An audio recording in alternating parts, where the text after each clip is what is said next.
आज हम लोग पढ़ाई के बारे में थोड़ा बात करेंगे कि हम किस तरीके से पढ़ाई करें जिससे वह चीज़ हमें आसानी से याद हो जाए। तो मित्रों, सबसे इम्पोर्टेंट चीज़ है रात में सोने से पहले पढ़ाई करें।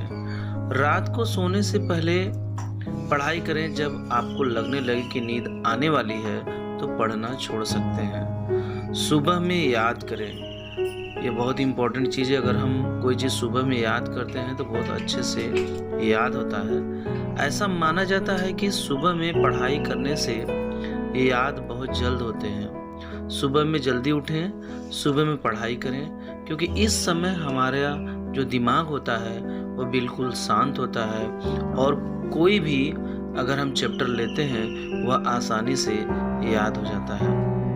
अभ्यास करें, जितना हो सके आप जो भी चैप्टर पढ़ें उसे बार बार पढ़ें और अच्छे तरीके से पढ़ें और पढ़ते समय पूरी ध्यान किताब पर लगाएं।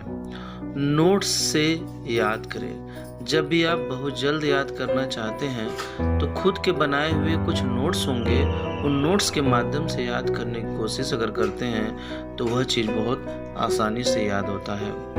पढ़ने के बाद ज़रूर लिखें। कुछ स्टूडेंट होते हैं पढ़ाई तो बहुत कुछ रट लेते हैं, बहुत कुछ कर लेते हैं, लेकिन वह उस चीज़ पर कुछ लिखना नहीं चाहते। खुद की भाषा में पहले तो कुछ भी याद करें तो खुद की भाषा में प्रश्नों के उत्तर लिखने की कोशिश करें।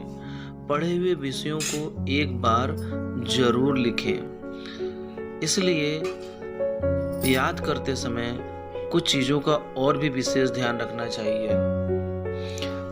रटने के बजाय समझने का ज़्यादा कोशिश करें। किसी भी किताब को पढ़ते समय किसी भी घटना के साथ जोड़ के देखें। गणित के सवालों को हल करते वक्त उसे कई तरीकों से हल करें। सामान्य ज्ञान के प्रश्नों को याद रखने के लिए सीधे याद रखने के बजाय उसे ट्रिक की मदद लें। पढ़े हुए विषय को अपने दोस्तों के बीच में चर्चा जरूर करें। कहते हैं अगर कोई कुछ भी पढ़ा है, अगर उसके विषय में थोड़ा बहुत भी चर्चा करता है तो वास्तव में कुछ न कुछ सही निष्कर्ष निकलता है। हो सके तो अपने से छोटे भाई बहन हों उन्हें जरूर पढ़ाएं। इसलिए मित्रों, अगर आप इस वैज्ञानिक तरीके से अपनी पढ़ाई करते हैं तो हमें आशा है कि आप अच्छे तरीके से अध्ययन कर पाएंगे।